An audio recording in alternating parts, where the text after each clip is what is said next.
Of course, it was on Fox News, and for the last several months, he has really picked up the mantle of Bill O'Reilly, and he has been caping for all of the aggrieved white men in America. Well, last night they were having a conversation about Brett Kavanaugh, and this issue came up, and he made this point about the issue of race, and then he decided to bring up the MLK Memorial for some reason.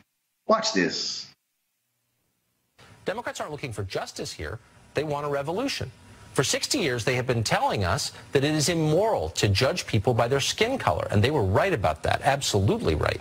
They put up a monument to Martin Luther King on the National Mall just in case we forgot. Okay, I want you to play that again, because I want you to hear it again. Democrats aren't looking for justice here. They want a revolution. For 60 years, they have been telling us that it is immoral to judge people by their skin color, and they were right about that, absolutely right. They put up a monument to Martin Luther King on the National Mall just in case we forgot. Really? So, Democrats, white progressives, put up a memorial to Dr. King to remind folks about this issue. Really, Tucker? Are you that idiotic and clueless? Do you even have anybody over at Fox News who has the ability to actually research before you open your mouth? For somebody who is the son of a journalist, somebody who is supposedly so talented and so smart and this amazing writer, it's just stunning how oftentimes you say stuff without any understanding of basic fundamental research. Let me help you out, Tucker. Do you know who actually started the idea of the MLK Memorial? It wasn't Democrats. It wasn't white folks. It was Alpha Phi Alpha Fraternity Incorporated, the fraternity Dr. King was a member in. In fact, early on, shortly after his death, conversations began about needing some sort of national memorial for Dr. King. But if you look at the Washington Post story from August 25th, 2011, Tucker, you will discover that the idea really began at a dining room table at a home in Silver Spring, Maryland, not far from where you do your show every single night. It was a group of alpha men who sat around the table who said, we should honor Dr. King with a memorial on the National Mall. That's where the idea, Tucker, started. And it didn't just start there. Alphas led that whole effort. Even Harry Johnson, who became the chair of the MLK Memorial Foundation, former general president of Alpha Phi Alpha. The $120 million that was raised, that was led by alphas, bringing in others, other fraternities and sororities, other individuals. That's where it came from. And Tucker, you and your whole aggrieved white male attitude, frankly, it's getting really tiring, because the reality is you have nothing to be aggrieved about. The memorial to Dr. King wasn't even just about Dr. King. The memorial to Dr. King, he served as the symbol of the entire Black freedom movement. Tucker, why don't you actually go listen to his Nobel Prize winning speech, where he said in his speech, he said he accepted the Nobel Peace Prize on behalf of the entire movement. That's what he said. And so when we look at that memorial, it's not just for Dr. King. It's for Fannie Lou Hamer, Septima Clark.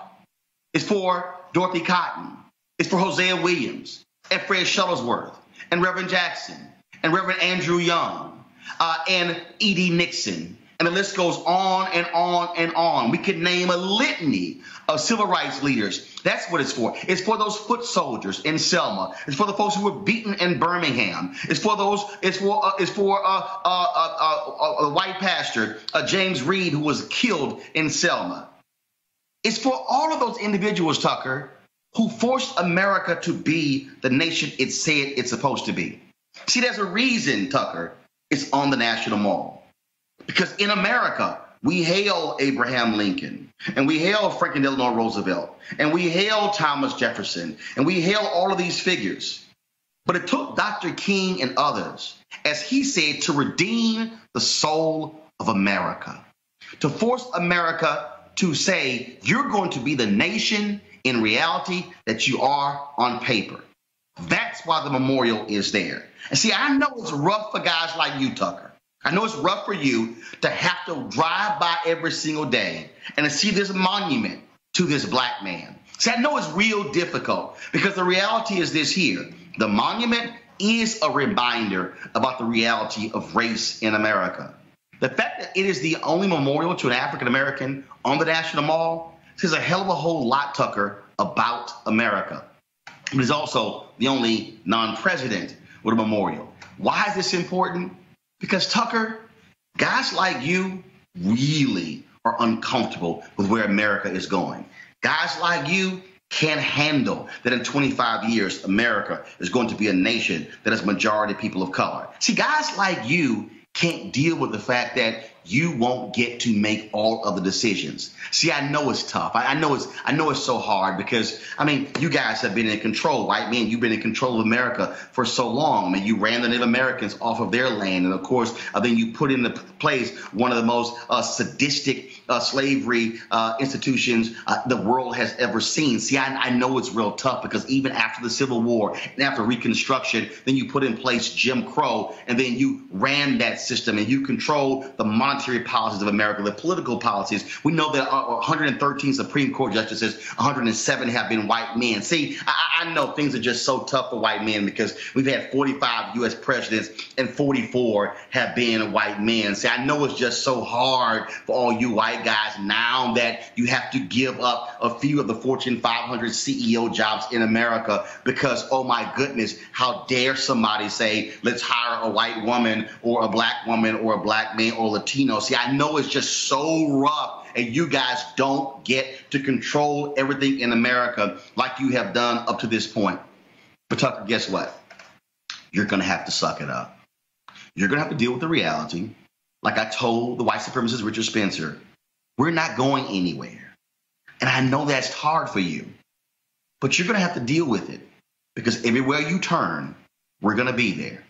At the store, at the mall, in your neighborhood, where your kids go to school, and we're also going to be at Fox News. Oh, yeah, more of us are going to be there, too. Because, see, you're not going to be able to survive only talking to white America, Tucker.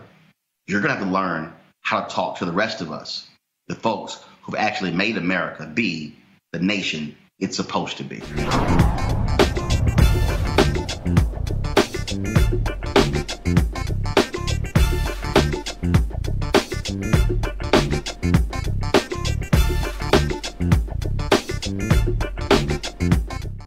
All right, folks, back to our Roland Martin Unfiltered video in just one moment. Now, a word from one of our Roland Martin Unfiltered partners. You've heard me say it before, and I will say it again. Write down this website, marijuanastock.org. That's marijuanastock.org.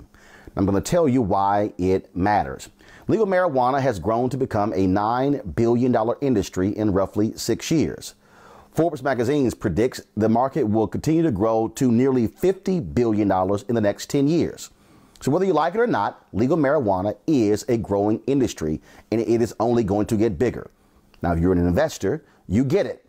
You look for business models that are easy to understand in industries that are trending up. Our friends at Transatlantic Real Estate made their business very simple. They buy land that supports legal marijuana operations and lease it to high-paying tenants. So you are investing in the landlord of a licensed marijuana farm. Stop working so hard for your money. Let your money start working for you by investing in the legal cannabis industry. You can invest as little as $300 up to $10,000. But you can't wait. This crowdfunding opportunity is only available for a few more days. They say that you either make things happen, watch things happen, or sit around wondering what happened. Don't be the person watching and wondering. Don't let another investment boom get away from you. It's time to make something happen for you, your finances, and your family. And don't forget my pro tip. To be included, you must complete and confirm your application. And be sure to complete the process. Go to marijuanastock.org. That's marijuanastock.org. Get in the game, folks. Do it now before time runs out. Now back to your Roland Martin Unfiltered video. Glad to have you here on Roland Martin Unfiltered. So let's get right to it. We'll start, though, not with your book, but with another book. Bob Woodward has dropped his book. Folks are talking about it. And what's interesting is that in his book, he is describing many things that you've also described, that really this place that is in utter chaos, and a president, frankly, who is sort of being treated like a child and leading like one. Yeah, one of the congressmen referred to the White House as an adult daycare. And I have to say that I wouldn't disagree. There were times that we walked into the Oval and we knew that we were not going to have a productive day because he was in a really bad mood or he saw something that triggered him. He certainly wasn't going to comprehend any of the policies, the briefs that we put in front of him. And so we would just scratch the morning and try in the afternoon. But that's how it was trying to work with this president. And in fact, you describe in your book him being barely literate, not wanting to read documents, having the reading comprehension, if you will, of an 8th or 9th grader. Yeah, he can read, but reading and comprehension are two different things. And what we quickly realized is if we simplified all of the policies down to a one-pager, created bullets, and made it look appealing, then it would keep his attention long enough for him to get the basics. And so, but surely as an adult, you're sitting there going, okay, this is the president of the United States. This is the most powerful person in the world, and you're having to handle this person like a middle schooler. Yeah, but the thing that you think about are the consequences for not having him make those decisions. There are decisions in the White House that only one person in the entire country can make, and that's the president. And so we quickly realized that if he didn't make those decisions, things couldn't move forward. I realize now when Woodward talks about how Rob Porter would remove documents or move documents, why some of the documents had to be auto-penned. Some things can be auto-penned, but there were things that needed his signature that we would just wait and delay, which would delay funds, which would delay things going to the Hill, and would delay advancing our agenda. So, looking at that, your thoughts about the anonymous post or column that was in the New York Times. Folks are saying that person, if they believe that way, they should just quit. Others say that they are doing a disservice to Trump. He's called it treason. How would you assess that particular, that person who wrote that piece? I would say that it's very important to have adults in the room. It's important to have people who have had prior service in the government around him. We could all quit and protest. Who would be left to run the government? And a lot of that was what I processed while I was there. You can see that a lot of the administration officials battled with, do we stay and try to right the ship, or do we jump off the side of the ship and just leave it to crash into an iceberg? That's really what we were faced with. And I think that the person who's decided to remain, to stay and try to right the ship, you know, people are going to villainize them. I would say it takes courage to stay in that White House. It is one of the most toxic environments I've ever worked in. So the question is, why did you even go along with the campaign, go work for him? In the book, you say, during the campaign, you said, he's not a racist, he's racial, and you base that upon how he treated you. Yeah, 15 years. Yet, you hear the comments, we hear the Access Hollywood tape, we see how the bullying tactics at rallies. We saw all of that. I've been using the hashtag "We tried to tell you," meaning black folks should try to tell everybody. 94% of black women, 85% of black men did not vote for this man. We tried to tell you. And so why did you, as somebody who was supporting Hillary Clinton, even go work for him and campaign for him and champion him to be president? Oh my gosh, I'm going to get in a lot of trouble saying this, but I think you'll appreciate it. I had worked in the Clinton White House, and I hate to use this term, Roland, but I'm just going to use it because it's authentic. I had become desensitized to a president behaving badly because I was in the White House during the impeachment process for Clinton. That's not justifying it. I'm just being transparent. By the time I get to, the experience that I described with the Clintons, as you know, I worked for Ready for Hillary, trying to raise money for her. And what she did with Clinton and all of the black staffers who had been loyal, not hiring them, taking one staffer. By that point, I was disenchanted with the Clintons. And when Donald called and said he needed my help, I thought, what harm would there be to help my friend? And I did describe it clearly in the book as a friend helping a friend. But did you also think he wasn't going to win? So it's like, what the hell? I say that. I mean, it's true. I thought there's no way that Donald will beat George Bush, Ted Cruz, Ruby, all these people with tremendous amount of experience, donors, money, messaging, momentum, relationship with the media. I thought, I'll support my friend. We'll have a good time. Donald will go launch his Trump TV, which is what he was going to do if he didn't win. And so during that, you got black folks who are calling you a sellout, calling you a traitor, who are blasting you, who are saying, how can you work for this man who started his career off being under investigation and being charged by HUD for not wanting to rent to black folks? How did you justify that when you had this whole set of... Justify the name calling? No, justify... Still campaigning on his behalf, going to rallies, saying why he should be elected, why black folks should look forward to him being president. Because I am of the school of politics that believes that we should have representation on all sides, that we should have someone in the Republican Party, we should have some in the Independent Party, Green Party, the Democratic Party. I do not believe that African Americans should give 100% support to the Democratic Party, or they will be taken for granted, exploited, and used. So let me ask the second part of your question. But did you believe it? Were you saying that you believe it, or was it sort of, okay, this is what I got to do? I was never a Republican. I always said I was a Trumplican, meaning I wanted my friend to win. That's the bottom line. I wanted Donald Trump to win. Now, when you start going back and assessing things that happened with his family, when his family was sued, like you said, for housing, when people started talking about Central Park 5, I had a chance to ask him face-to-face about those things, to listen to his justification. What did he say? The first thing, the housing thing, he said they sued my family's company, and they sued multiple companies at the time. It wasn't just a singular lawsuit on Trump. And he explained what happened. He said that he wasn't trying to block out African Americans. I had to take him at that. But Central Park 5, when he explained that to me, if you understood, which I didn't understand, that they had confessed, and so that was when Donald called for the death penalty. I'm justifying, just explaining what he said to me. He said once they confess, that's when he went after them. But during the campaign, though, first of all, after they had been exonerated, settlement paid, he was asked, he said, I still stand by it. That was last year while we were in the White House. He stood by it, even with DNA. And I said, are you crazy? There's DNA evidence that shows that they did not do this. And he still said, I believe they were guilty, which is when I came to realize that it wasn't just him processing the information wrong. There was something serious and wrong with Donald Trump. Do you believe that he flat out, he says things, and part of his attitude is, I will never apologize. I will never backtrack. Yet he loves to demand apologies from other people. Yeah, Donald Trump never apologizes. That is his MO. That is something that he is committed to in life, that he believes is a sign of weakness, so he will never, ever apologize.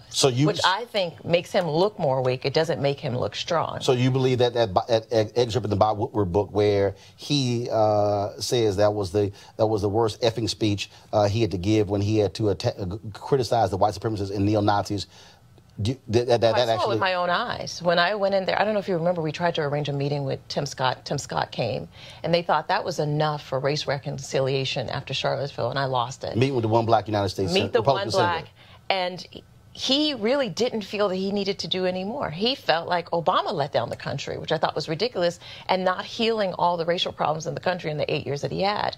And so I had to take him to task. Of course, I wanted to quit and protest. I was ticked off. And then I realized if I leave, there will be no one sitting here to keep this man in check from those impulses that are so dangerous for our country. And I looked to find one of the black Republicans who were begging, begging, begging to serve, who would be willing to take that position. But they say you blocked him. Kay James has said you flat out blocked her. Michael Steele, others. I mean, they say you were the biggest impediment. But they black also Republicans. say I was weak and I didn't have any power. So you can't have it both ways.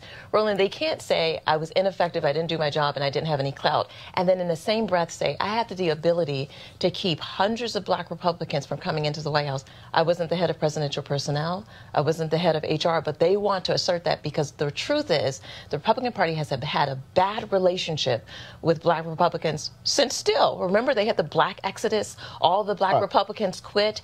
Reince Priebus ran against Michael Steele, accused him of stealing. You say in your book that when you tried to have this meeting in Black History Month, Reince took their names off. He went through and said he gave me problems. Elroy Saylor gave me problems. Michael Steele gave me problems. When I said, well, appoint Elroy to a position. He said, Elroy Saylor. Elroy Saylor. Elroy Saylor, folks who don't, chief of staff to Congressman J.C. Watts. He actually said that Elroy would never pass the background. He's got criminal stuff. I mean, this is the stuff that came out of Reince Priebus's mouth, not my mouth.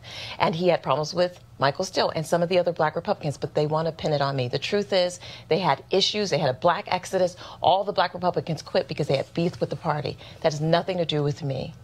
I want to talk about language. And you say, when he gave a speech, you said, I begged him not to say, what do we have to lose?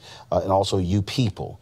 And you said he never seemed to understand that. He didn't understand that you people and saying the blacks love me, that's a problem. Yeah, he and other white men in the administration had problems with language and how they communicated with black people. It wasn't because they weren't told, because I corrected him again and again. But he says, well, it's not, I don't mean any harm. That's just how I've been saying it for 50 years.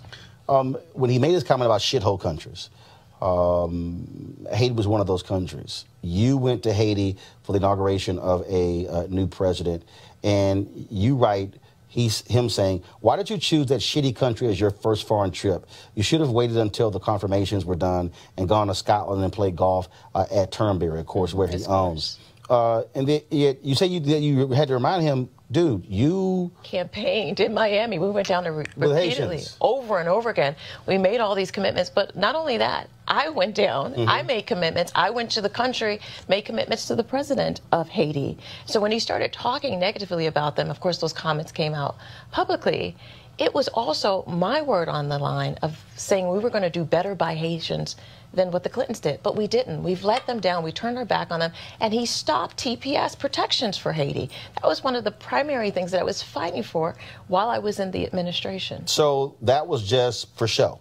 That was just him talking to a group. I'm going to help you. No, I believe he wanted to. Once he got in, the Republicans around him shut him down, and they forced their agenda on him. And Donald Trump started to align himself with them. Remember, he wasn't. But he hasn't changed, though. He hasn't. Even though supposedly he's now more in control, it's not like he's rescinded that Haiti decision.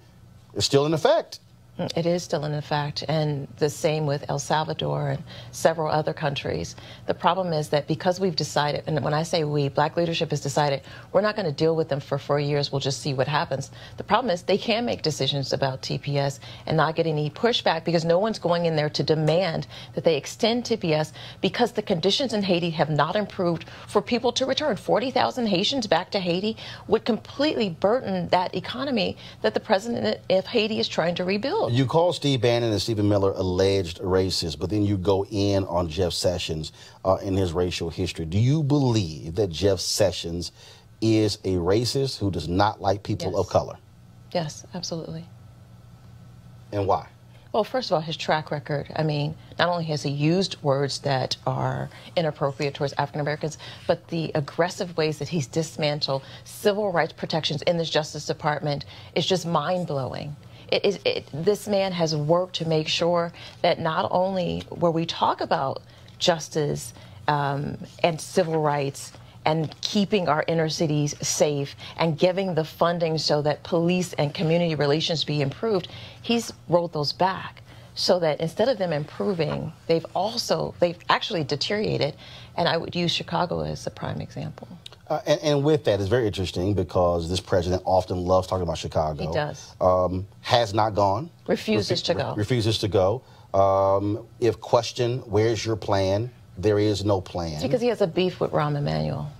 It's really as simple as that. That's why also Puerto Rico's suffering, because he had an argument with the mayor of San Juan. So damn the people. These petty arguments are keeping people from getting the help that they need. So you're saying that the reason for him saying he did a great job in Puerto Rico, we now know up to 3,000 folks died. I mean, just the numbers there are just incredible. More people who died there than died in 9/11. He still says we did a great job. Yeah, because he thinks that if he says it, then so it's true.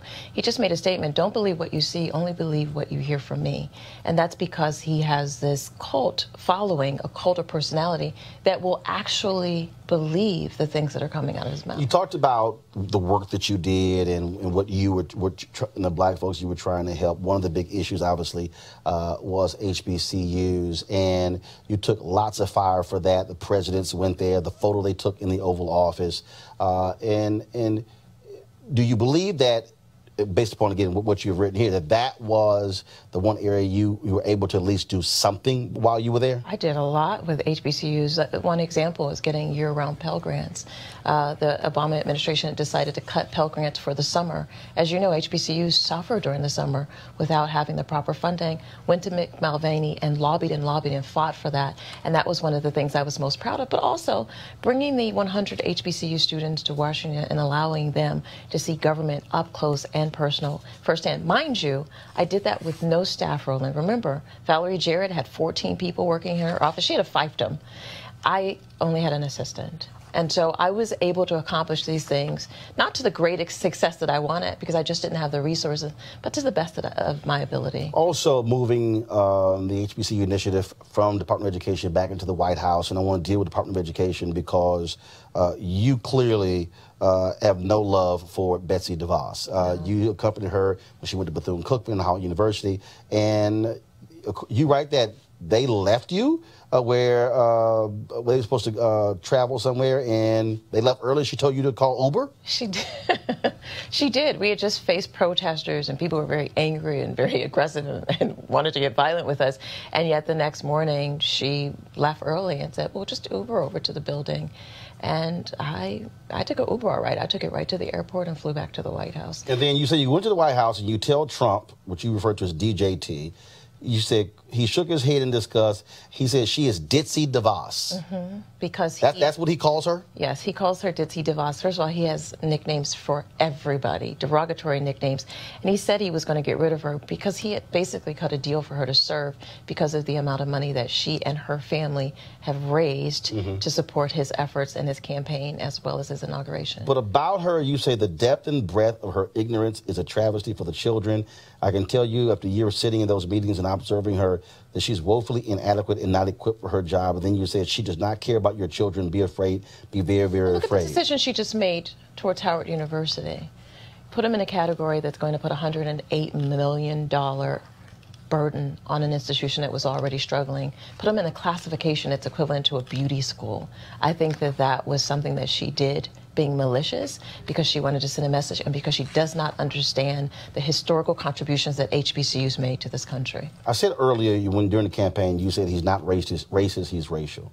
You've now changed your opinion. What caused the change for you to say, no, Donald Trump is racist? Oh, well, first of all, hearing the tape of him using the N-word, that's number one, most profoundly. So you've actually heard the tape of him using the N-word? Yeah.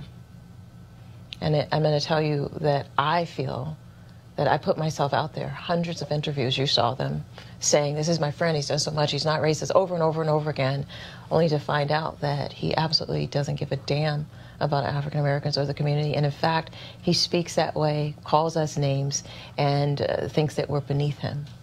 That, to me, putting myself out there over and over and over again is probably one of my greatest regrets. So by working on this campaign and then going to the White House, you saw a side of him that you had not seen in the 14 previous years. Within the first week, when they passed the travel ban, they called it a travel ban, but you and I know it was a Muslim ban. And I went to them to explain, him and Stephen Miller and Steve Bannon, and said, this is a ban towards people of color. And they're like, what? I'm like, 90% of Muslims are people of color. You are banning people of color from coming to the country. And they're like, you can't look at it that way. They're coming from dangerous countries. And I said, this is absolutely ridiculous. And that was the first sign that this administration was going to try to harm people of color through their policies, decisions, and actions.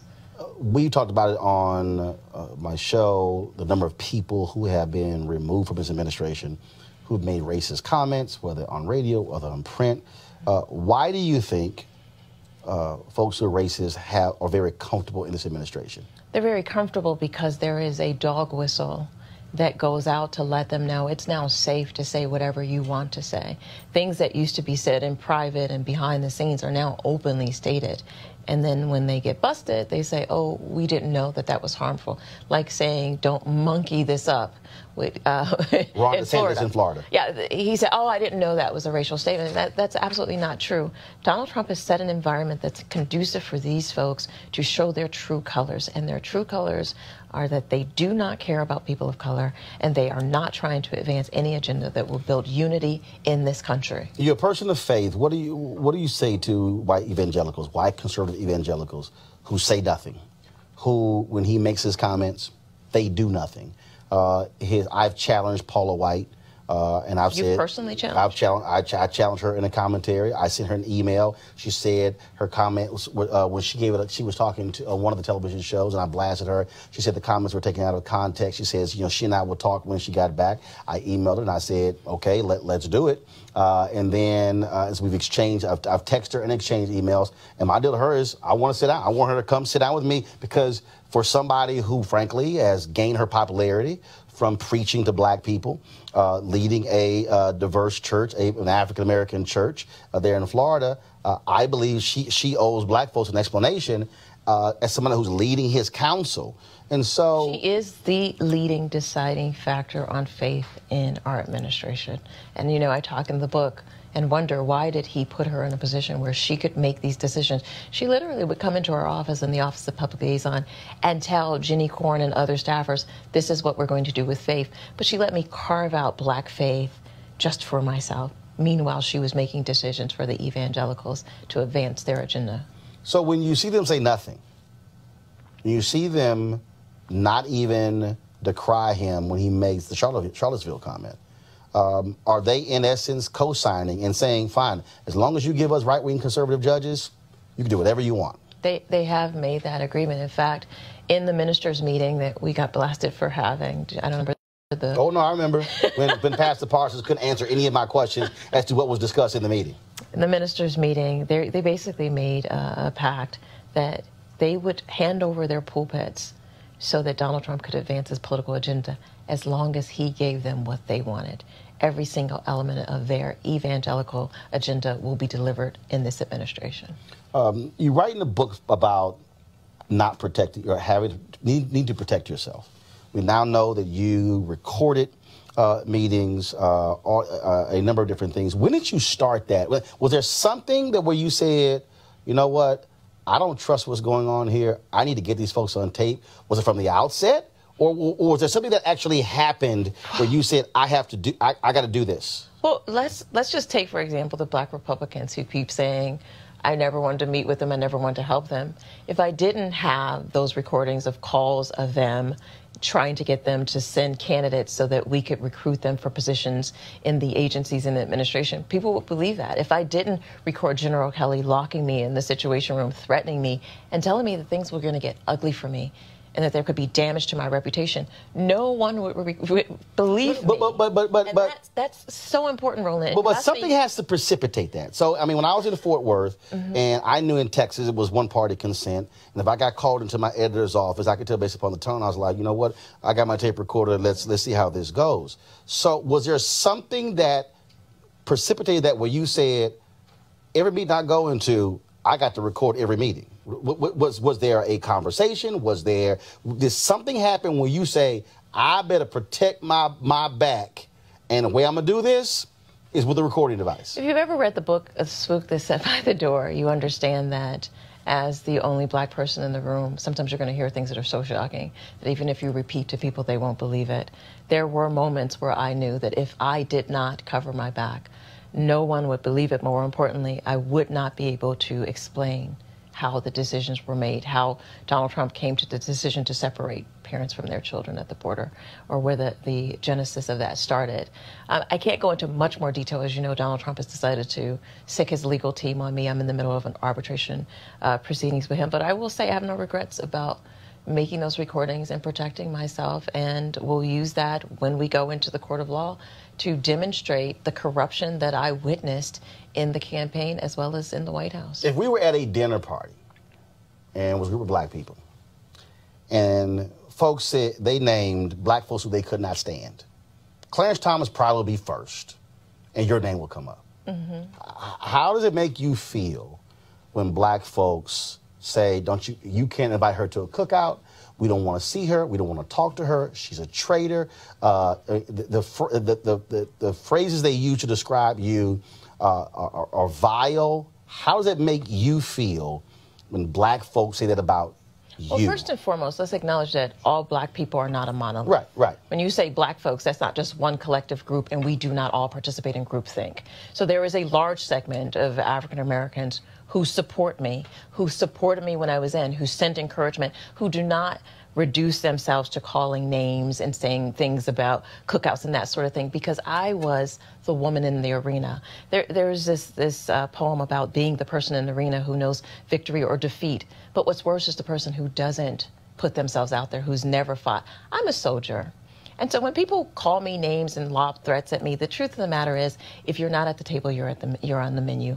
And I've been in politics for 20 years. If you want to put yourself out there, you've got to be prepared to take the lumps and the bumps, and that's what I did. So if people want to call me names and judge me, that's fine, but I had to make sure that the community that I was meant to represent, that I was in there to represent, was represented when decisions about budget and taxation and housing and policing were made. And if that means that I'm going to be called names or people don't invite me to their cookout, so be it.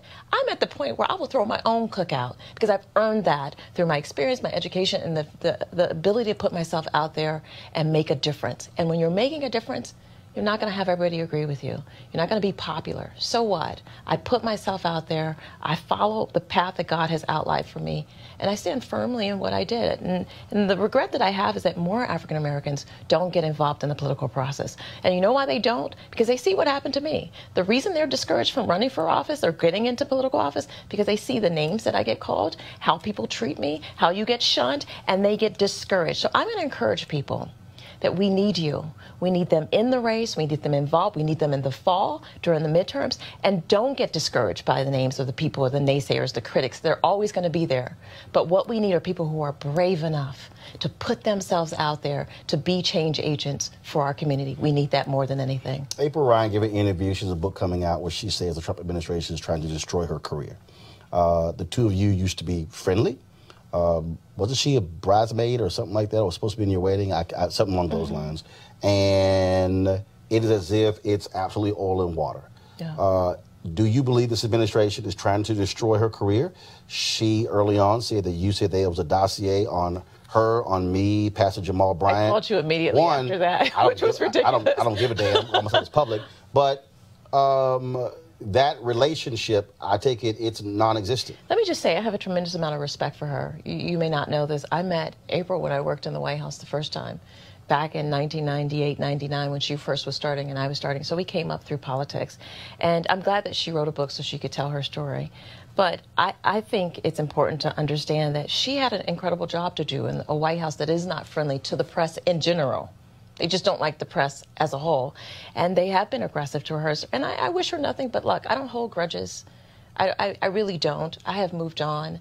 And, you know, the truth of the matter is, you know, she shared some story about me being drug out and all of that. I mean, obviously with me revealing the tape of the moment I walked in the Situation Room to the moment that I get back into my condo, none of that was true. But it's because she was misled and people used her. I think the White House leaked that to her to use her. And I regret that they did that to her because she has an incredible reputation.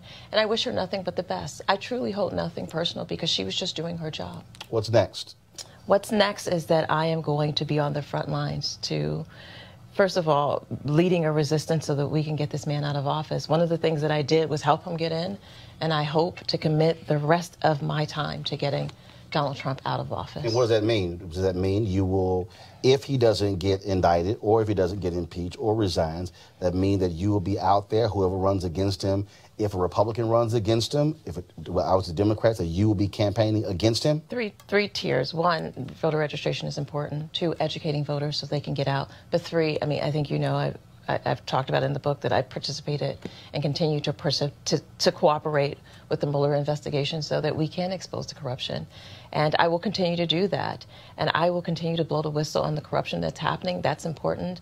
And that's a big part why I'm traveling the country and sharing this message of getting engaged, getting involved, and making sure that you're on the forefront of the change that we have to see. All right. The book is Unhinged, an insider's account of the Trump White House. Omarosa, Newman. Appreciate it. Thank you, Roland. You want to check out Roland Martin Unfiltered? YouTube.com/Roland S. Martin. And subscribe to our YouTube channel. There's only one daily digital show out here that keeps it black and keep it real. It's Roland Martin Unfiltered. See that name right there? Roland Martin Unfiltered. Like, share, and subscribe to our YouTube channel. That's YouTube.com/Roland S. Martin. And don't forget to turn on your notifications so when we go live, you'll know it. All right, folks, here to break down today, Mike Flynn in the court. We're joined by legal analyst Monique Presley, Washington, D.C., and we have Yodita Welday, attorney, and also, she's also a judge, y'all. I don't know what they were thinking in Dallas, but okay. And she says legit, that is real. And she's actually a judge, like a robe and everything, and not bought. About Michael Flynn. And not bought at the store. So shocking, shocking. So, all right, let's get right to it. First of all, folks, back to our Roland Martin Unfiltered video in just one moment. Now, a word from one of our Roland Martin Unfiltered partners. You've heard me say it before, and I will say it again. Write down this website, marijuanastock.org. That's marijuanastock.org. I'm going to tell you why it matters.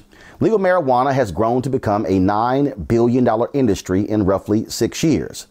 Forbes magazine predicts the market will continue to grow to nearly $50 billion in the next 10 years. So whether you like it or not, legal marijuana is a growing industry, and it is only going to get bigger. Now, if you're an investor, you get it.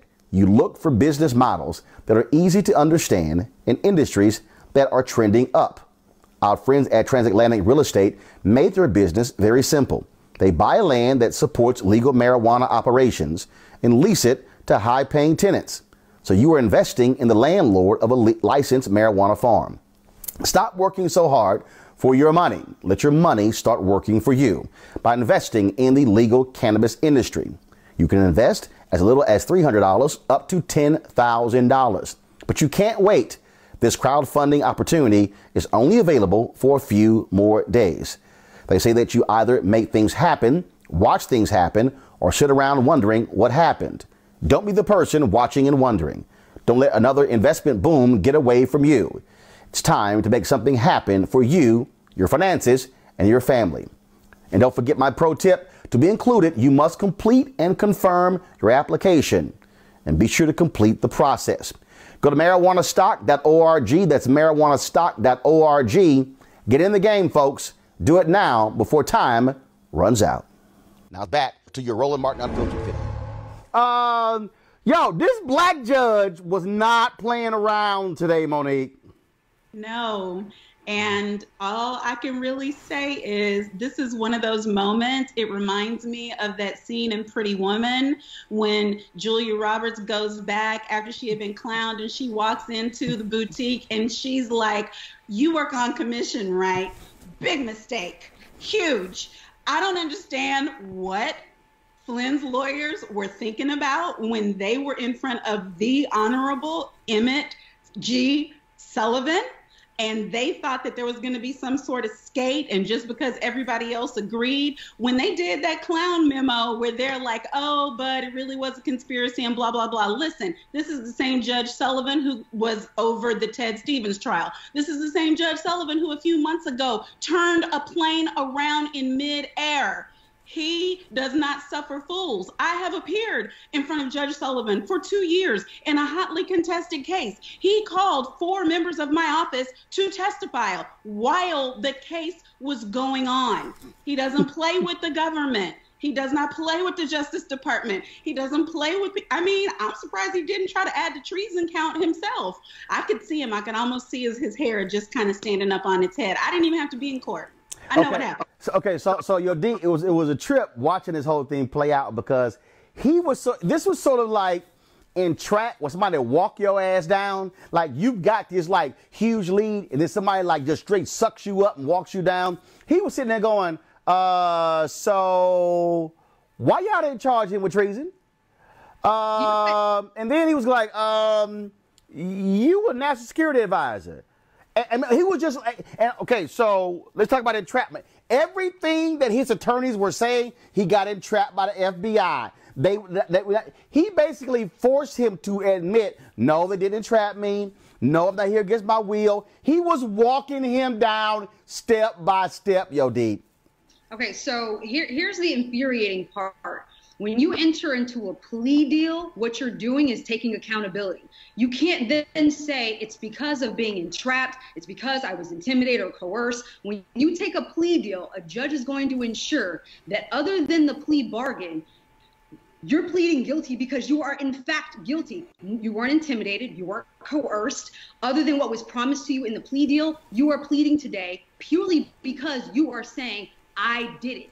And to say anything else would force a judge to say, well, then you have to withdraw your plea and set it for trial, because what you're saying is, judge, it's because of this, that, and the other. And so you're essentially saying, I'm not guilty. Set it for trial. Number 2, why are people shocked by this judge? 1, I think the judges, or the lawyers, like Monique said, they dropped the ball. When you go before a judge, you should already kind of know what this judge is about. You prepare for what the judge's temperament is. Number 2, the judge has the ultimate say, even if you have a plea bargain. They have the ultimate say. So what you should prepare for is for it to go either way. So I'm not sure why people are shocked. Maybe the things he was saying, cool. He was saying that Michael Flynn was basically a POS because of what he did. That's fact. I'm not surprised that he said it. It is fact. So for him to admonish him and tell him that he was wrong is quite normal. Now, him adding the whole treason part might have been inflammatory, but I don't see anything shocking by what the judge did. So here, Monique, here's what I love. I can sort of visualize in the courtroom where the judge was sort of leaning. But okay, I'm gonna now visualize Roland's courtroom, and so this is, I'm the judge, and you leaning back, you going, so y'all thought y'all were gonna mosey y'all ass up in here, and you thought, since the prosecution recommended no jail time for you, that I was going to go ahead and go along with that bullshit. Okay. All right. And so he walked him down, and he basically said to him, Monique, you sure you finished cooperating with the federal authorities? He basically was saying to him, I would advise you to spill everything you really know, because I'm going to send your ass to jail. So unless they come back to me that you spilled a whole lot more, guess what? I'm going to send you to jail right now. And that's why he asked him, do you want me to, suspend the sentencing so you can finish cooperating with the feds? That's just the sense that I got, Monique. It wasn't a sense he didn't basically do it. He did it. He asked him 3 separate times. First, it's my understanding, he asked him multiple times, are you sure that you want to enter this plea? And that's basically, as long as they've been discussing this, Flynn had already allocated a lot of things that already happened where all of this should have been pro forma.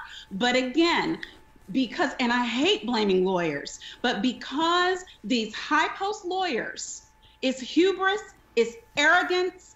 Government attorneys in front of Judge Sullivan never would have done something like that, because they know whatever it is you think you're coming in here to do, you're in my room now. And whatever it is I decide to do is what goes. And so he asked 3 different times, maybe you want to delay this. Maybe you're not finished cooperating. Maybe. And by the 3rd time, apparently the lawyers got the hint, asked for a break, went to revamp, came up with that very nice letter.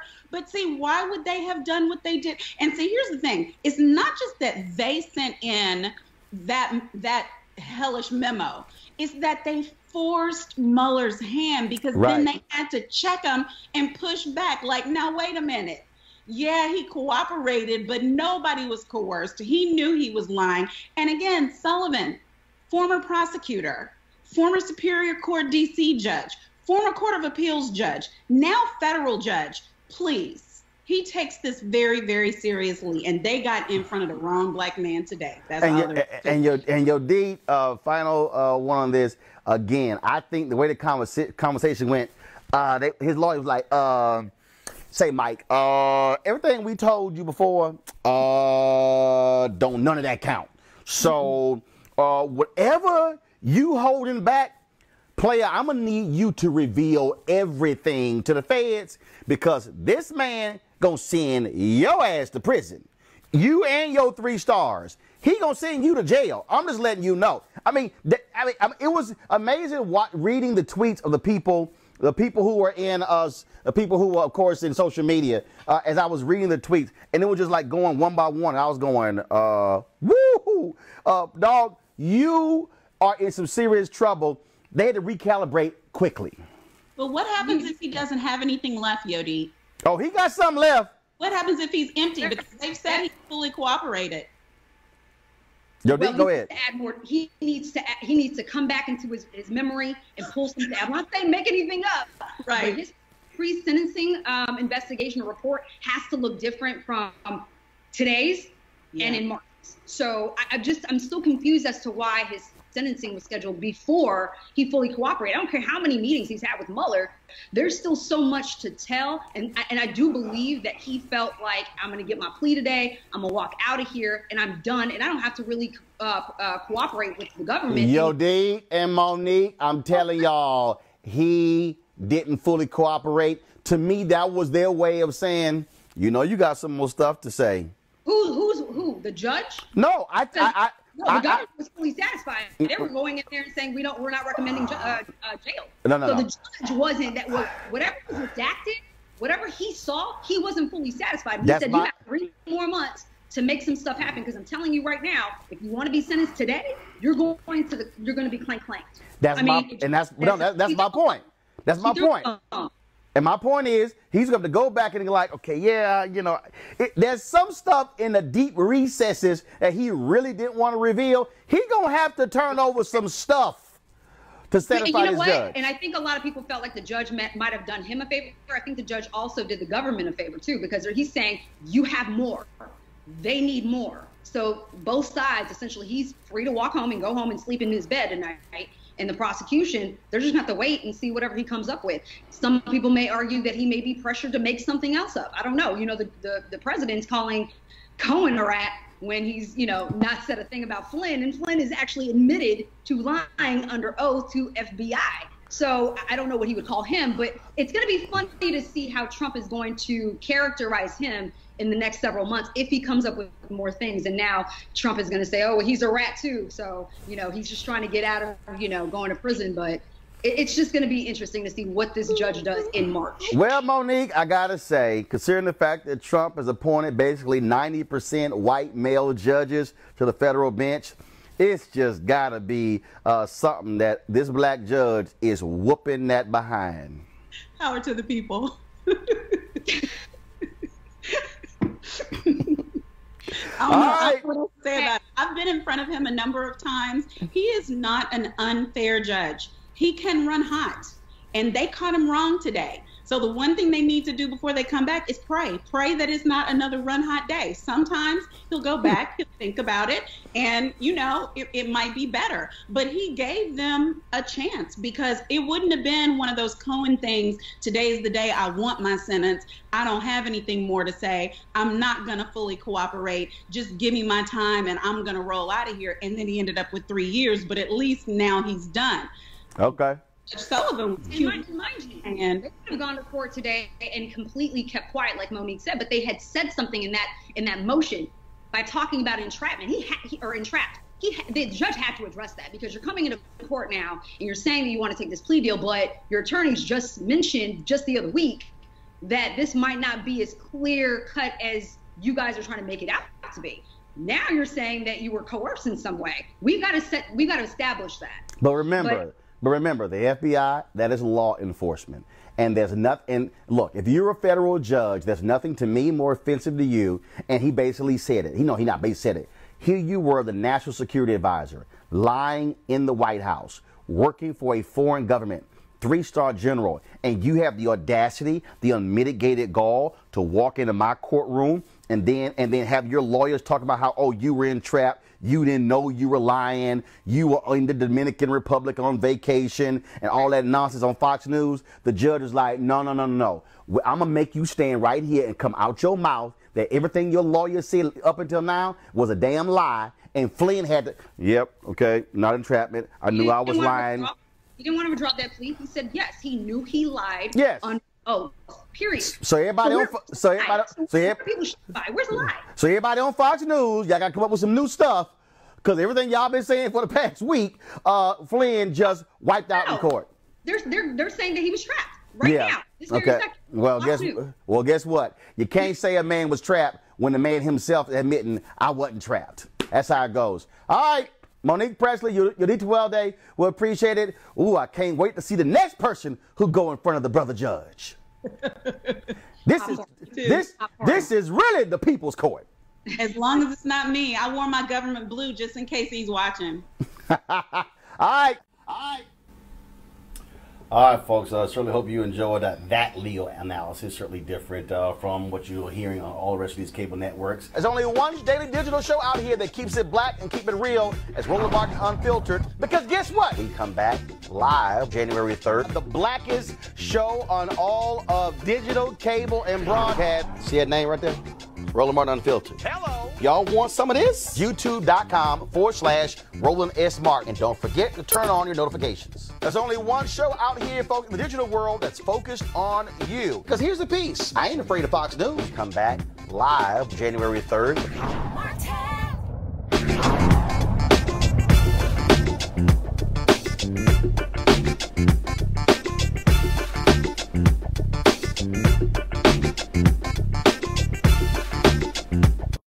You want to support Roland Martin Unfiltered? Be sure to join our Bring the Funk fan club. Every dollar that you give to us supports our daily digital show. There's only one daily digital show out here that keeps it black and keep it real. As Roland Martin Unfiltered. Support the Roland Martin Unfiltered daily digital show by going to RolandMartinUnfiltered.com. Our goal is to get 20,000 of our fans contributing $50 each for the whole year. You can make this possible. RolandMartinUnfiltered.com. Folks, many of us know Michael Avenatti as the lawyer representing adult film star Stormy Daniels. He is now also seriously running for the Democratic nomination for president. But an interview that he did with Time magazine is causing huge stir on social media, where they quoted him as saying the following: "I think it better to be a white male," talking about in 2020. When you have a white male making the arguments, they carry more weight. Should they carry more weight? Absolutely not. But do they? Yes. Joining us right now via phone is Michael Avenatti. Michael, welcome to Roland Martin Unfiltered. Thanks for having me. How are you? Great. First and foremost, this article that ran in Time magazine, when did this interview take place? For the last. Okay, Michael, you're breaking up there.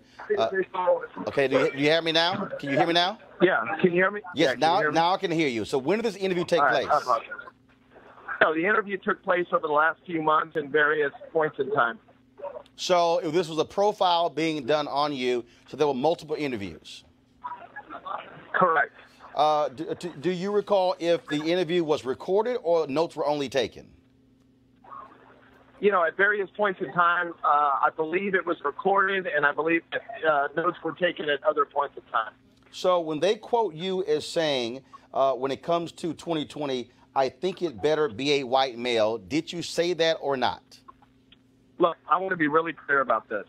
I was misquoted, and it was taken out of context. If you look at, I've given the same speech about 50 times across this country, 15 different states.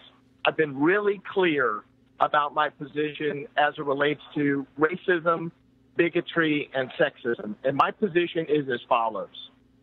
Too many of my brothers that are white males have taken the easy way out over the years.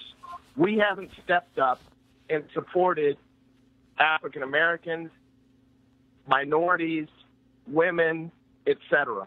We have allowed this fight to be their fight alone, and we have not stepped up and supported them. And I have been consistent across this country. You can go on YouTube. You can look at speech after speech after speech.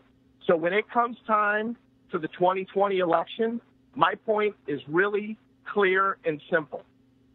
We need more white males to step up and defend minority groups and people of color, period. But I'm going to ask you again, as it relates to this particular statement here, that in the context of the 2020 nomination, did you say, or what was, you said take it out of context, what was the context of, I think it better be a white male? The context was in connection with the 2020 nomination relating to delivering the message concerning racism and bigotry that has been sowed by Donald Trump and others within the Republican Party, period. I think there's a number of people that can win the nomination. I don't think it's a big number. I want to be clear about that. But I do not think it has to be a white male. It could be a woman. It could be a person of color. It could be a Hispanic. It could be a minority. But I think above all else, it's going to have to be somebody that is a fighter that can take the fight to Donald Trump. So you're saying that when the quote says, I think it better be a white male, are you saying, I just want to be clear, you're saying that within the context of that, you were saying that it needs to be a white male who is talking about issues of race and racism as it relates to Donald Trump? Well, I mean, I think any number of people can talk about those issues, but my point is as follows. I think that more white males need to call out white males relating to bigotry and racism in the United States. And look, I mean, this is what I believe. I think that too many people that look like me have taken a back seat. They've stood on the sidelines. They've stood against the wall. And they've allowed these ideas of racism and others, or racism and other issues to be the fight of people of color, minorities, and others. So Michael, it can't be their it can't be their fight alone. So explain this. They write, he hastens to add that he wishes it weren't so, but it's undeniable that people listen to white men more than they do others. Henry, go to my iPad, please. It's why he's been successful representing Daniels and immigrant mothers, he says. Quote, when you have a white male making the arguments, they carry more weight, he says. Should they carry more weight? Absolutely not. But do they? Yes. What does that actually mean? Yeah, let me explain that. No, let me explain that, because again, I want to be really clear about this. That was taken out of context. When you have a white male that calls out other white males for being racist, yes, I think that that's powerful. Absolutely. Be clear. That's what I'm talking about. When it refers to when you have a white male step up and make these statements. Absolutely. I think it's important for more white males like myself to call out other white males for being racist. Absolutely. I believe that. I believe that's powerful. I believe that we need more people around the country that look like me to do that. I mean, look, let's be frank. Donald Trump rose to power because he convinced 2/3 of the people that look like me, right? White males, that our success depended on minorities and women and people of color, and our success depended on them being marginalized. That's not right. We need more white males like me to speak out against that. So I'm going to read this, Michael. This is what I've got the Time Magazine article up, and this is what they wrote. Here's what Avenatti told Time in an interview on June 25th in New York City, before he began publicly considering a presidential run. They say the question was, is there anybody that you like in the Democratic political class? Or do you think the 2020 nominee should be someone from outside politics? Time Magazine says that was the question. They say your answer was, I think it better be a white male. Then they said, really? Then they said, you said 100%. And I don't say that because I want it to have to be a white male. I say that because of just the realities of the situation. I think if the Democratic nominee, anyone other than a white male at the top of the ticket, they're going to lose the election. And so I'm reading, and so as I read this again, and then it says, I'll be willing to bet anything. I feel highly confident in that, and it shouldn't be that way for this election. Question, but just because the electorate is too racist and sexist, they say because of where the electorate lines up and where Trump's strengths lie, and I think if you nominate, then they went on. So Time Magazine says they're standing by their article, and they're saying that your comment about, I think it better be a white male, was a specific response to their question. Are you saying that Time Magazine is wrong? Look, I've answered the question. I've been very, very clear about this.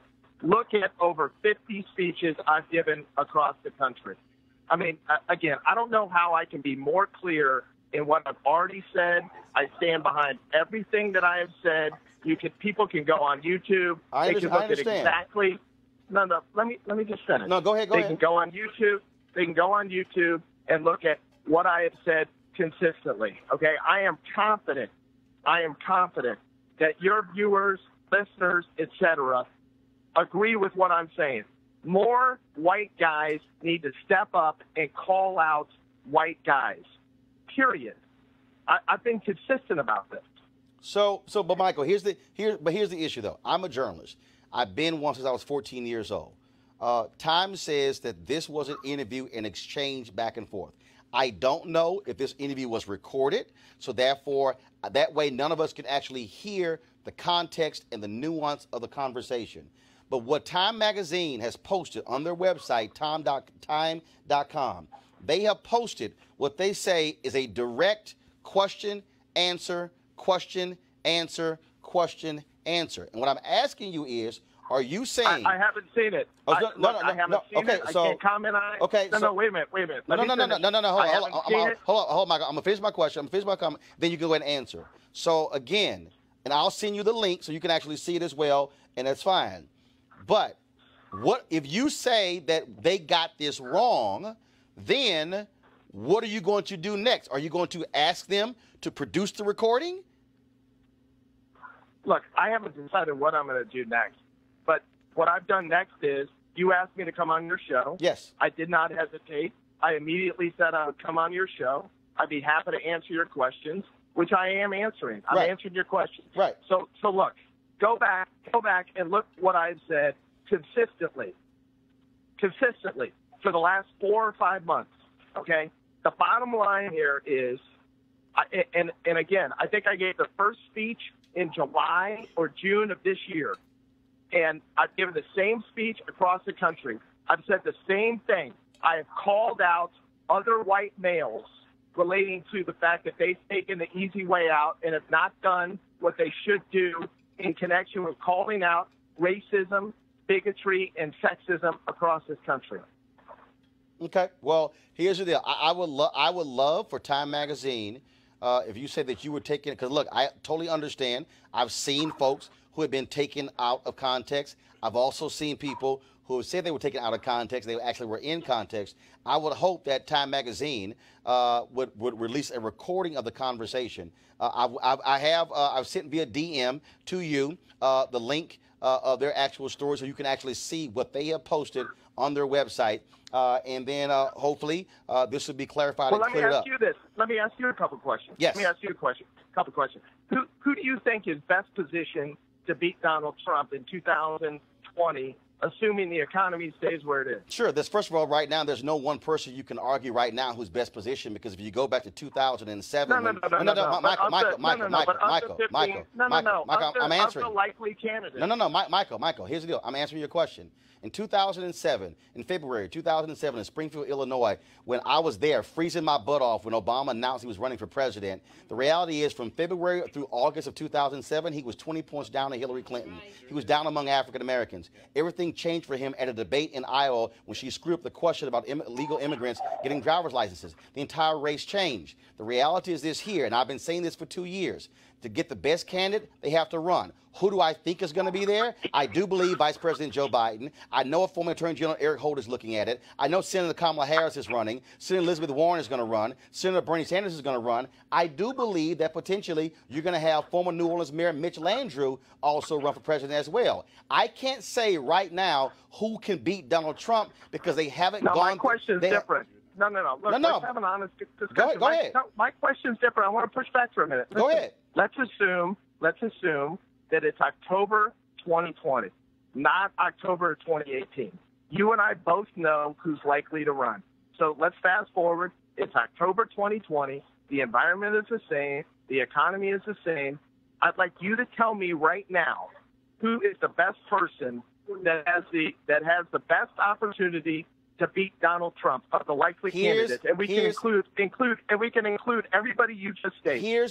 Here's why you can't answer that question and why it makes no sense. Because the two top Republicans who they said stood the best chance of beating Hillary Clinton were Tim Pawlenty, governor of Minnesota, and Scott Walker, governor of Wisconsin. And guess who were the first two candidates to drop out? Tim Pawlenty and Scott Walker. This is what I know, Michael, and I've been doing politics my whole life. The rigors of a campaign are different than sitting here looking at a sheet of paper. A person can give a speech in 2018, and oh my God, they sound great, they sound wonderful, they're a fighter, but when they get in the ring, they get their behinds kicked. I can tell you, Michael, that Fred Thompson had all the attributes. Another Ronald Reagan. Tall, strong, senator from Tennessee. He ran one of the sorriest campaigns in history. And so the question really can't be, Michael, I'm here.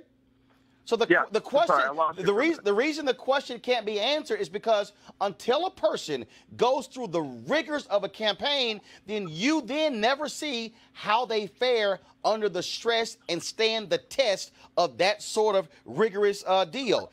Everybody looks great right now. Like Mike Tyson said, Michael, everybody got a game plan until they get hit first. No. Listen, I don't disagree with that. All I'm saying is, let's just assume that everything was the same in 2020 as it is right now. I want you to tell me your pick. Tell me the person, please. Tell me the person that you think has the best shot right now. Michael, and I'm going to say to you again, and I gave you 3 names already, who all the people, including me, I thought Scott Walker, out of all the Republicans, stood the best chance in October of 2015 of running against Hillary Clinton. He was the second one to drop out after Tim Pawlenty. So that's my point. So it doesn't make sense saying, who do I think today, until the person goes through the rigors. Michael, I've hired people who I thought could be an anchor. I hired one, and you know what? On paper, she was great. In the interview, she was awesome. Everybody loved her. You know what happened the first day she went on the air? She sucked. We took her off 5 days later. No, I hear you, and I think you make a good point. So until you go through the fight, you don't know. So all I'm saying is, you got to go through the battle to see who can survive the war. Look, and you know what? I don't disagree with that, but here's my point, okay? There's a lot of people that are going to run, and they'd make a great president, and they'd make a far better president than I would, but they've got no shot of beating Donald Trump. Well, actually, and if the Democrats nominate, Michael, you're actually wrong, because if you study the math, I understand your point, but Michael, I'll give you an example. Donald Trump won Florida in 2016, correct? Correct. There's a ballot initiative in Florida that's likely to get passed that's gonna give voting rights to 1.6 million formerly incarcerated. If that initiative passes on November 6th, Florida is completely changed. Donald Trump cannot go into Florida yelling law and order, because that means 1.6 million eligible people right now living will have the right to vote. Florida could flip overnight if a Democrat runs a strong criminal justice reform plan. If they even pick up 25% of those 1.6 million, they destroy the Republicans. So let me tell you switches. Something. From your lips to God's ears, I hope you're 100% right. I think that would be a phenomenal thing for Democrats. It's There's polling no at question about 72% right now. I will just tell you, I've spent a lot of time traveling around the country. I've spent a lot of time in a lot of key electoral states over the last 2 to 3 months. This guy, unfortunately, Donald Trump, is not to be underestimated. I agree. And whatever the Democrats do, look, whatever the Democrats do, whether it's someone of color, whether it's Hispanic, whether it's somebody that's white, whether it's male, whether it's female, it doesn't matter. At the end of the day, they have to nominate somebody that has the best shot of beating Donald Trump. That's all I'm saying. Last thing, Michael, and I'm just saying, and the reason I reached out to you, I know you've been traveling around the country, but this story right here, Michael, is a problem. Right now, and when I say it's a problem, there's no group. Republicans told me that with Reince Priebus sitting right next to me, saying that there's no group that hates Republicans more than black women. And this comment, Michael, the Times reporting is not going to go over well with black women. And all I'm saying, well, let me just say I'm just letting you know. I'm just letting you know. And look, and I'm just telling you something. When I travel around the country, okay, African men and women are very, very supportive of my potential candidacy. And let me tell you why. Because I'm a fighter. And because they want a fighter, because they've had to fight for every damn thing they've ever had in their lifetime. So I have to tell you, hey, Michael, across this country, wait a minute, let me just finish. Across this country, I have enjoyed and been honored and humbled by the amount of success, the amount of support that I've had among African American men and women. Michael, I hear you, but I want you to follow me. I've run 3 black newspapers. This is my 11th black media experience. Many people call me the voice of black America. And I'm telling you right now, this Time article is going to be a problem for you, especially Senator Kamala Harris, Senator Cory Booker, Deval Patrick, former governor of Massachusetts, and a former Attorney General Eric Holder, all considering running. And the reason I want you to come on to explain this, because either Time magazine is going to have to release the recording, they're standing by it, but I'm just letting you know, this is not going to go over well with black people. And I'm not. Look. I'm just letting you know. And guess what? You can't even get close to the nomination without black people. Ask Senator Bernie Sanders when he ignored black people for 6 months. Whoa. Have I ever suggested otherwise? No. What I'm saying is, when you said, who do you think is going to be the person to beat Donald Trump? We need a fighter. Let's be honest. You want to be that guy. You do. And I haven't decided. Listen. I haven't decided what I'm going to do. I've been really clear about this. My life would be a lot easier if I did not do this. Okay. I understand. Let me tell you what. Let me tell you what I believe. Okay. In 2020, we have an enormous amount at stake in this nation. We're talking about a fight for the republic. The Democrats can't screw this up. I agree. Democrats better nominate the Democrats better nominate somebody that can beat Donald Trump. Period. That is the absolute goal. You don't get a chance to govern unless you win. I agree. Let's be clear about that. I agree. All I'm saying, Michael, is this is going to be a problem with black folks. And I'm saying, I asked you, what are you going to do next? You should be saying to Time magazine, if they misquoted you, release the recording to show it, because the way people are seeing this is you saying it better be a white man in 2020. Well, you know what? I disagree, because a lot of African American men and women have reached out to me this afternoon. Michael, brother, I'm serious. I just want to let you know, between me and you, who knows black people? Michael, I'm just letting you know, bro. I know black people, and I know black politics, and I know how things roll. And the reality is, after 8 years of Obama, and black people actually see the potential of another black president, I'm just saying, it's not going to go over well. But go ahead with your final comment, please. Look, I don't care if it's someone that's black, that's white, that's male or female or Hispanic. I could care less as long as they can beat Donald Trump. All right. Michael Avenatti, hope this won't be the last time on Roland Martin Unfiltered. I appreciate it. Thanks a lot. Thank you.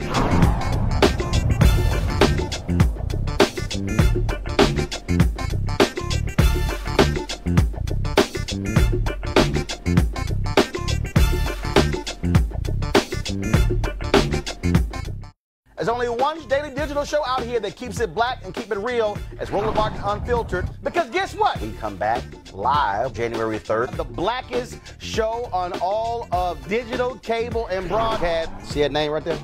Roland Martin Unfiltered. Hello. Y'all want some of this? YouTube.com/Roland S. Martin. And don't forget to turn on your notifications. There's only one show out here, folks, in the digital world that's focused on you. Because here's the piece. I ain't afraid of Fox News. Come back live January 3rd.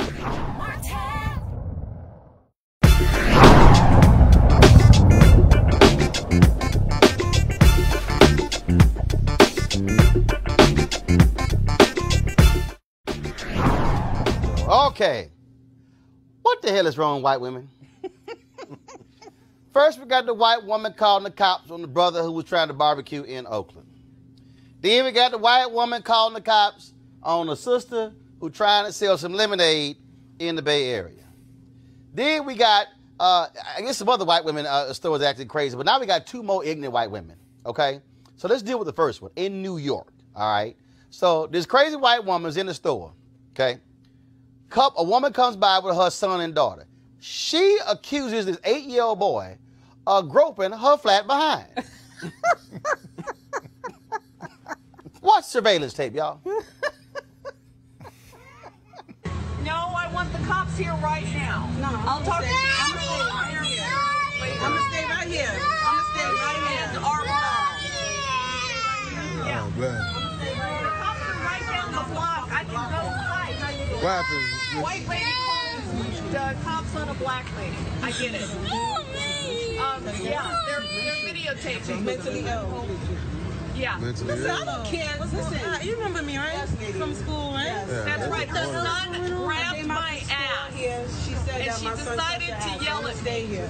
So I'm gonna stay right here. Security camera. So Go, your don't say son no got way. that? Go home. Let's make it go by. Go home. No. Let me go. No, not her. No. Come on. She's calling police. All right, y'all. So Cornerstone Caroline, y'all saw the video right there? Now, first of all, how dumb is she? The boy walked past, anybody could see it was the backpack. No, she's sitting here, said he groped her behind. And then you saw her make this little hand gesture. I guess the mama said something. And then, again, like, what the hell is she doing? What? So she's grabbing her crotch to the mama. Now look right here. Little black boy, not even looking at her, walk by. Backpack, she hunched over the desk like she's snorting something. The backpack brushes against her behind. And she said he groped. What? First, y'all, they had the video where she had to go back in the store, apologize. Boy, they were cussing out Cornerstone Caroline. She apologized. She said, no, I'm not a racist. But other people say she has done this to many other people as well. Okay? So let me go to the second crazy white woman for today. All right? We're going to go to St. Louis. All right? This brother is trying to walk into his apartment in St. Louis. But no, Hillary Brooke Muller, she like, damn that. You ain't getting in here, Darion Tolls. You gonna have to pay the toll, which means you got to get by me, the white woman. Press play. Please move, ma'am. I can. Do you live here? You're answering that question. Excuse me. I'm sorry. The keypad is right there. I understand that, ma'am. You can film me. That's fine. I understand, ma'am, but you're blocking me. Into my building. Okay, and it's my building as well, so I need you to get out my way. Okay, what unit? I don't need to say that information. So excuse me, ma'am. I'm uncomfortable. Okay, you can be uncomfortable. That's your discretion. You're uncomfortable because you're you. I need you to move out my way, please. No. Now, please stop touching me. I'm not touching you. You just was previously. Before. I'm not touching you at all. So I'm going to step in. I'm not touching you, and I'm not in any way doing anything outside of letting my dog go to the bathroom. Okay, and I live here and you're blocking the door. What unit? I don't need to tell you that. What unit do you live in? 307. Okay, great. I'm on the 4th floor. Excuse me. No. You don't have a key fob. You are... No. No. If you have that, then okay. Ma'am, you're not security. You're not the property manager. You're not Mike Herman. No, but I live here. Okay, and I live here too. You're not Mike Herman. You're not Rick. I don't like the fact you have your phone in my face. Okay, I don't like the fact that you're blocking me for where I pay. All I'm asking is what unit. But you're not. I don't need to tell you that information, ma'am. If you want to come into my building. It's not your building. You're not the owner. You pay rent. Sir, you walked up on a street. Yes, yes, and I've already buzzed in. I've already used my... not. Oh, man, it does not even matter. Can you get out of my way? No. Can you show me the key fob into this building? I'm not showing you anything. And the second, ma'am, I'm bound to walk through where I live at, so... No. Okay. Can you show me the key fob into this? No. Excuse me. No. Excuse me. Are you kidding me?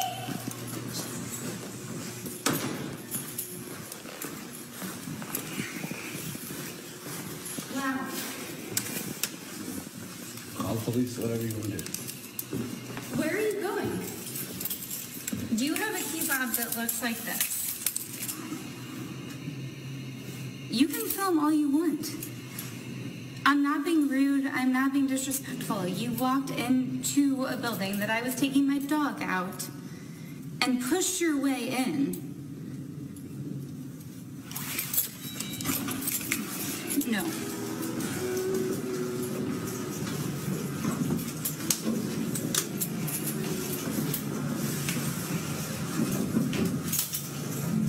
Who are you going up to the fourth floor to see?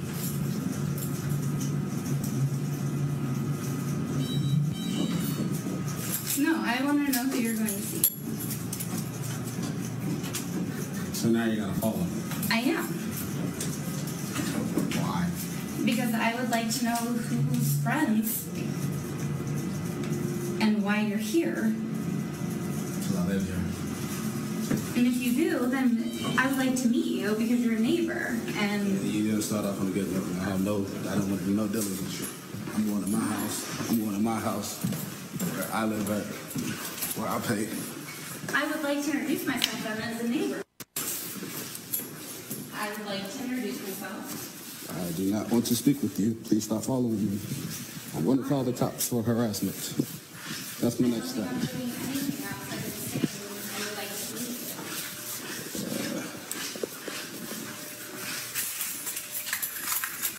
You just follow me all the way to my door. As a player. And you see my keys in the door. That is so, that... As a record, I just want to say hi. Ma'am, What is your name? Ma'am, you just, no. Have a good night, ma'am. Don't ever do that again. You look pretty stupid on video. Have a nice night. And my name's Mr. Tolles. Thank you.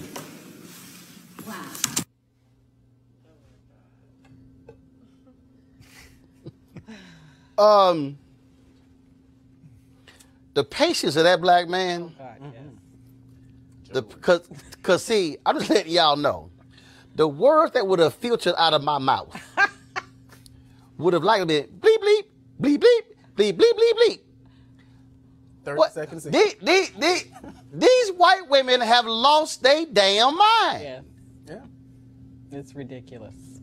And I know you are men, so you have to, you have a special need for restraint. I'm sort of self. Yeah, because you can't holler at white women. Exactly. You can't be a black man hollering at a white woman. Saying, she better be glad it wasn't a sister, because her ass would have been halfway through that floor. I'm telling you, I can't imagine having that much patience with that level of ridiculousness and racism. Talk way too long. That's honestly, that conversation would not have lasted that long. But this is the thing. And what's crazy is white folks have gotten really emboldened. Mm-hmm.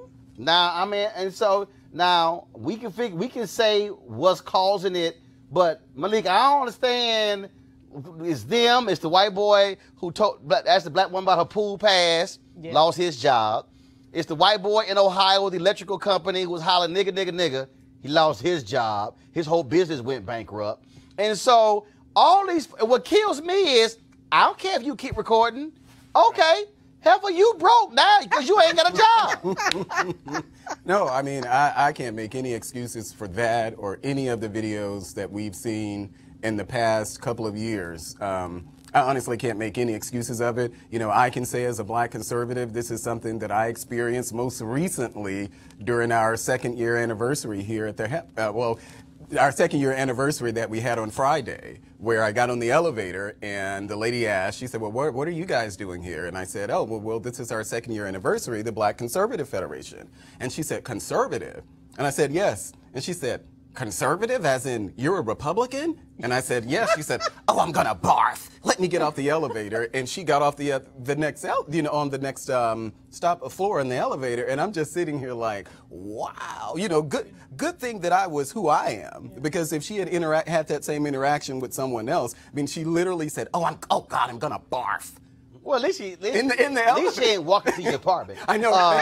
Michael, I don't know what's going on. What kills me again is if you look at story after story, it's these white folk who will call the cops like they dial information. 311.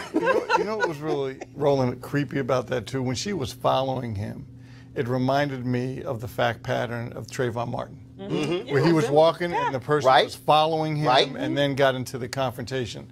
And that's what this empowerment of white folks relative to black men is seriously problematic. And the leader of our country, I don't call him by his name, number 45, is not doing anything to help the problem. And here's the other thing that you have here. I mean, you also have the story of the white man in Florida, where you get the students who had Florida A&M come into the building who was carrying a gun.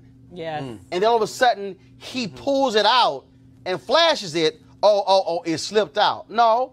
And see, the problem, this is the real problem here, okay? One of these white folks gonna get blown away. Because, see, the reality is this here. That white woman following that brother, she is following to his apartment. She is stalking him. Yeah. Okay? You show that video in reverse, and that is a black man following a white woman to her apartment. All of a sudden, if she got concealed and carry, and all of a sudden she blow him away, they're going to say, that's self-defense. And hope he's not in Florida. I mean, this is a white woman blocking the door, standing in the way. And frankly, he had George Wallace. He had everybody to bust her in the throat. I'm sorry. I mean, he did, brother, like, damn it, I'm tired, I'm hungry, I go to the bathroom, and your white ass standing here blocking me from walking to the door. Yeah. I'm sorry. And see, for all the white folks out there, I'm trying to let y'all know, this ain't the generation of black people who gonna kneel down and pray for y'all. No. I'm letting y'all know. This is a whole different generation. And that brother was real calm, but these things keep happening, and I'm telling you, I'm warning all y'all white people, this thing is going to escalate when somebody gonna bust a cap in one of y'all asses, and it's gonna be like, oh my God, what happened? If you keep detaining black people and calling the cops on black people, either they gonna get shot or they gonna call the cops, and the cops gonna end up shooting one of these black folks because some fool sitting here lost their mind. And the thing is, it will keep on happening because there's no consequence. You know, this happens. There should be some consequence for wasting the time and the resources that are associated for calling the police for frivolous reasons. And if you look at what happened with the little boy again, you know, his mother, further on in that tape, his mother came back and laid her out.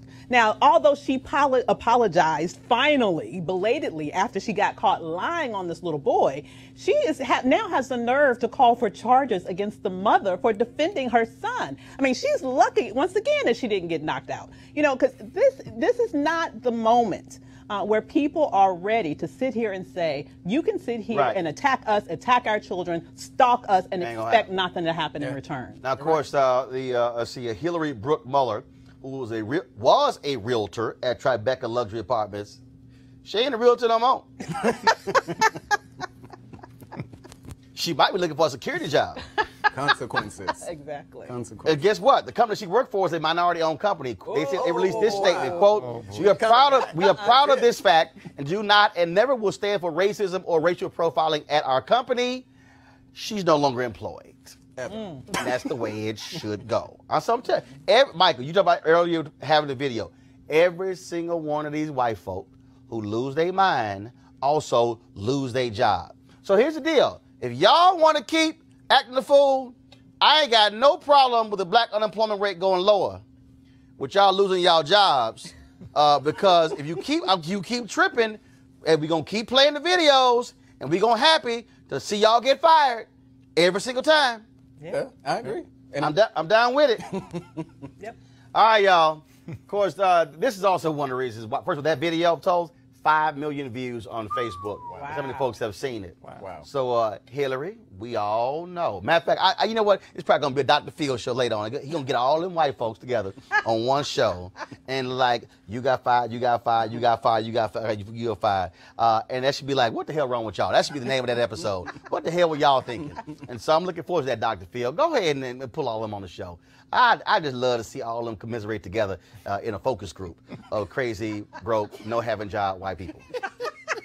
Looking forward to it. All right, folks, back to our Roland Martin Unfiltered video in just one moment. Now, a word from one of our Roland Martin Unfiltered partners. You've heard me say it before, and I will say it again. Write down this website, marijuanastock.org. That's marijuanastock.org. I'm going to tell you why it matters. Legal marijuana has grown to become a $9 billion industry in roughly 6 years. Forbes magazine predicts the market will continue to grow to nearly $50 billion in the next 10 years. So whether you like it or not, legal marijuana is a growing industry, and it is only going to get bigger. Now, if you're an investor, you get it. You look for business models that are easy to understand in industries that are trending up. Our friends at Transatlantic Real Estate made their business very simple. They buy land that supports legal marijuana operations and lease it to high-paying tenants. So you are investing in the landlord of a licensed marijuana farm. Stop working so hard for your money. Let your money start working for you by investing in the legal cannabis industry. You can invest as little as $300 up to $10,000. But you can't wait. This crowdfunding opportunity is only available for a few more days. They say that you either make things happen, watch things happen, or sit around wondering what happened. Don't be the person watching and wondering. Don't let another investment boom get away from you. It's time to make something happen for you, your finances, and your family. And don't forget my pro tip. To be included, you must complete and confirm your application. And be sure to complete the process. Go to marijuanastock.org. That's marijuanastock.org. Get in the game, folks. Do it now before time runs out. Now back to your Roland Martin Unfiltered video. You want to support Roland Martin Unfiltered? Be sure to join our Bring the Funk fan club. Every dollar that you give to us supports our daily digital show. There's only one daily digital show out here that keeps it black and keep it real as Roland Martin Unfiltered. Support the Roland Martin Unfiltered daily digital show by going to RolandMartinUnfiltered.com. Our goal is to get 20,000 of our fans contributing $50 each for the whole year. You can make this possible. RolandMartinUnfiltered.com.